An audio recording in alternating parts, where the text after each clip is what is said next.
भारतातील स्वातंत्र्यातील आंदोलनामधील इतिहासातील एक महत्त्वपूर्ण व्यक्ती म्हणून ओळखले जाणारे क्रांतिसूर्य बिरसा मुंडा यांच्या 149व्या जयंतीचे आयोजन. कार्यक्रमाची सुरुवात क्रांतिसूर्य महामानव बिरसा मुंडा यांच्या प्रतिमेस माळा अर्पण करून अभिवादन केलं.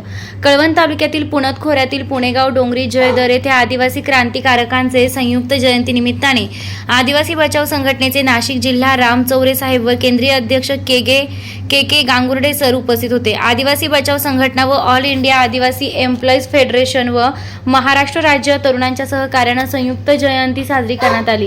कार्यक्रमाचं संचालन प्रकाश पवार, नितीन चौधरी, विजय चौधरी, नवनाथ गायकवाड, विजय चौधरी, पंकज पवार, केतन भोये, सागर गायकवाड, किरण गायकवाड बरेच समाज बांधव उपस्थित होते. वृत्तसंकलन राजेंद्र राठोड, कळवण. मोठा लढा दिलेला आहे. मग यांची जयंती का नाही, यांची पुण्यतिथी का बरं नाही, यांचा फोटो का बरं नाही?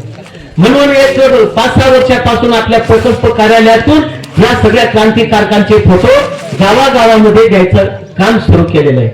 अजून आपल्याला माहिती नसेल, आपल्या ग्रामपंचायतीला माहिती नसेल, ग्रामसेवक साहेबांना सांगा तिथं पत्र देऊन सगळ्या क्रांतिकारकांचे फोटो आपण तिथून मागून घेतले पाहिजे.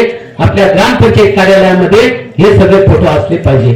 त्याचप्रमाणे राघोजी भांगरे यांना सह्याद्रीचा धान्यवाद म्हणतात. आम्ही सह्याद्री भागामध्ये एका कार्यक्रमाला गेलो होतो. त्या ठिकाणच्या त्या बाऱ्या, त्या ठिकाणचा तो सगळा परिसर, डोंगर, जंगल, जमीन पाहिल्यानंतर त्या माणसाने कसा लढा दिला असेल. बिरसा मुंडांनी त्याच्या भागामध्ये आपण पाहून आलो. आशिया खंडामध्ये सगळ्यात मोठे जंगल त्या भागात आहे. जमीन खूप कमी आहे. त्या जंगलातल्या भाज्या, फळं जे असतात जंगलातले, आपण जसे ते आनंदावर राहतात त्या काही, त्या फळा तिकडे विकायला भाजी तीच नाही. पण आपण मात्र आपल्या भागामध्ये जर आपला भाग पाहिला तर आपण अतिशय सुखी समाधानी आहोत. कोणामुळे? आपल्यावर पण त्यांचीच पुण्याई आहे. आणि अजून जर याच्या पुढे आपलं अस्तित्व आपल्याला अबाधित ठेवायचं असेल तर रामभाऊंनी सांगितलं सगळ्यात मोठं संकट आपल्यावर आरक्षण आहे. आरक्षण धनगर लोक आज आपल्यामध्ये का बरं मागतात? धनगर लोक पाईप नाही मागत आपल्या एकात्मिक ऑफिस मध्ये जाऊन, कॅरेट नाही मागत, फक्त जात पडताळ प्रमाणपत्र मागतायत. कारण त्यांचे आता 23 IAS अधिकारी आहेत आणि 65 वकील आहेत. आपले किती आहेत? 2 IAS अधिकारी आहेत, त्यांचे 23 आहेत.